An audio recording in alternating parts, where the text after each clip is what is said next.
नमस्कार, स्वागत है आपका माइंड मेकर्स पर। मैं हूं सुप्रिया पंडीर और आज हम जानेंगे इंडोनेशिया में रह रहे हिंदू समाज के बारे में।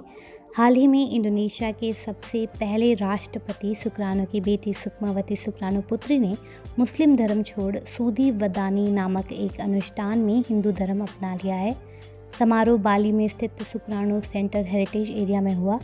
ये सुकमावती की पिछले 20 वर्षों से हिंदू धर्म में रुचि ही थी, जिसके कारण उन्होंने न सिर्फ बाली के प्रमुख मंदिरों का दौरा किया बल्कि रामायण और महाभारत जैसे महान भारतीय इतिहास को भी पढ़ा। आइए जानते हैं इंडोनेशिया में हिंदू समाज के इतिहास के बारे में। इंडोनेशिया में इस्लाम सबसे बड़ा धर्म है और ये सबसे अधिक आबादी वाला मुस्लिम बहुल देश है। 2018 की जनगणना के अनुसार इंडोनेशिया में हिंदू धर्म कुल आबादी का लगभग 2% है। पर इंडोनेशिया में हिंदू धर्म कैसे आया, इसके बारे में कई तरह के सिद्धांत हैं। वैश्य सिद्धांत के अनुसार हिंदू धर्म भारत के व्यापारियों के साथ आया था।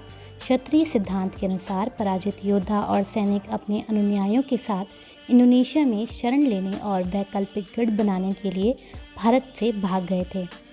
ब्राह्मण सिद्धांत के अनुसार भारत के पुजारियों ने धर्म का प्रसार किया, जिसे स्वीकार कर लिया गया क्योंकि इन लोगों को अलौकिक ज्ञान और शक्ति का रूप माना जाता था। भूमिपुत्र या फिर राष्ट्रवादी सिद्धांत के अनुसार माना जाता है कि इंडोनेशियाई लोग भारत आए, जहां उन्होंने भारत की संस्कृति को पसंद किया और हिंदू धार्मिक विचारों को अपने देश ले गए। हिंदू धर्म ने सुमात्रा, जावा, बाली और कालीमंथन के प्रमुख इंडोनेशियाई द्वीपों पर राजाओं और योद्धाओं को भी प्रभावित किया था। इंडोनेशिया में स्थित बाली में लगभग 87% हिंदू आबादी रहती है। यही नहीं, बाली का उल्लेख प्राचीन भारतीय इतिहास जैसे रामायण, ब्राह्मण पुराण, वायु पुराण में भी किया गया है। इन ग्रंथों में बाली को आमतौर पर स्वर्ण द्वीप कहा जाता है। रामायण में भी सुग्रीव अपनी वानर सेना का एक अभियान यवद्वीप में भेजता है। जावा उस वक्त सोने, चांदी, कीमती रत्नों की भूमि मानी जाती थी, जिसका प्रशासन 7 राज्यों द्वारा किया जाता था। 1414 सेंचुरी में भी सिलोन से चीन की वापसी यात्रा पर फाहियान के प्राचीन चीनी अभिलेखों में जावा में हिंदू धर्म के 2 स्कूलों का उल्लेख है, जबकि 8वीं शताब्दी के चीनी दस्तावेज राजा संजय के हिंदू साम्राज्य को हॉलिंग के रूप में दर्शाया गया है, जिसका मतलब है आध्यात्मिक अमीर होना। प्रिंस अजीत शाह, जिन्हें जावा का पहला हिंदू राजा माना जाता है, पहली शताब्दी में वे भारत आए थे और उन्होंने इंडोनेशिया में संस्कृत और ब्राह्मी लिपि की शुरुआत की थी। इंडोनेशिया की भाषा हिंदू विरासत से काफ़ी प्रभावित है। वास्तव में संस्कृत प्राचीन वर्षों के हिंदू और बौद्ध राजाओं की राजभाषा थी। यही नहीं, पुरातत्व खुदाई में मिले लगभग सभी शिलालेख संस्कृत में थे। इंडोनेशिया में संस्कृत भाषा का इतिहास इंडोनेशियाई सुरक्षा बल के आदर्शों और सुप्रीम कोर्ट के आदर्शों में भी झलकता है। उदाहरण के तौर पर इंडोनेशियाई राष्ट्र पुलिस का आदर्श वाक्य राष्ट्र सेवा कुटुम्बा है, जिसका अर्थ है राष्ट्र का सबसे अच्छा सेवक। वहीं इंडोनेशियाई राष्ट्र सशस्त्र बल त्रिधर्म एक कर्म, जिसका अर्थ है 3 आदर्श वाक्य लेकिन एक लक्ष्य। आदर्श वाक्य सेना, नौसेना और वायुसेना की एकता को दर्शाता है।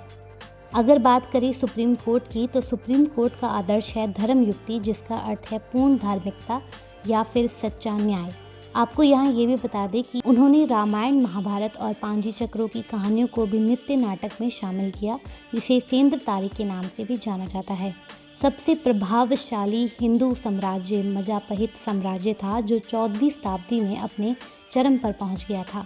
15वीं और 16वीं शताब्दी के दौरान हिंदू धर्म ने प्रमुख धर्म के रूप में अपनी स्थिति खो दी, जब मुस्लिम सेनाओं ने मजापहित साम्राज्य पर विजय प्राप्त की थी। हालांकि इंडोनेशिया में जो हिंदू धर्म अपनाया गया वो भारत के हिंदू धर्म से थोड़ा अलग है। भारत में एक समान हिंदू प्रथा निभाई जाती है, पर इंडोनेशिया में वर्तमान में हिंदू धर्म की विभिन्न परतें हैं। पर 1950 में अगमा हिंदू धर्म को एक आधिकारिक धर्म के रूप में स्वीकार किया गया था। जब 1949 में इंडोनेशिया ने डच ईस्ट इंडिया कंपनी से अपनी स्वतंत्रता प्राप्त की, तो इंडोनेशिया के पहले राष्ट्रपति सुकरानो ने पंचशील कानून की घोषणा करी।